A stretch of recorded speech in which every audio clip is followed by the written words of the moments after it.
কালকে সন্ধ্যায় একটু টিফিন বানিয়েছিলাম। সবচেয়ে কম সময়ে আমার মনে হয় এটাই বেস্ট। ছোট বড় সবারই পছন্দের। তার মধ্যে এখন ছোট বাচ্চা নিয়ে বেশ একটা করিও না। শর্টকাটে যা করা যায় তাই করি। তার মধ্যে মাঝে মধ্যে আবার টুম্পা আবার টিফিন এটা সেটা করে, মোমো করে, নুডলস, বেশিরভাগ সময় এখন টুম্পাই করে। তার মধ্যে আমি প্রথমে একটু সসেস ভেজে নিয়েছিলাম, একটু ডিম ভেজে নিয়েছিলাম। ডিমটা ঢালতে গিয়ে থাল থেকে পড়তেছিলই না, এর মধ্যে হাত দিয়েই তুলে দিয়েছি। আর আগে থেকে একটু নুডলস সিদ্ধ করে একটু ঠান্ডা জল দিয়ে ধুয়ে রেখেছিলাম।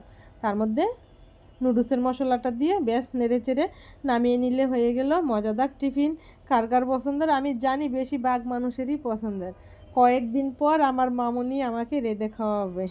মেয়ে হলে এই একটা সুবিধা কিন্তু বেশ ভালো হয়, ভালো আছে, তাই না বলো? তার মধ্যে আমি একটু চেক করে দেখতেছিলাম ঠিক আছে কি না। তবে ম্যাগির যে মশলাটা থাকে সেই মশলাটা দিলে আর একটা ম্যাজিক মশলা দিলে এমনিতেই হয়ে যায়, দেখতে হয় না। তার মধ্যে একটু চেখে দেখতে হয়। কে কে এইভাবে চেখে দেখো রান্নার পর অবশ্যই জানাবে।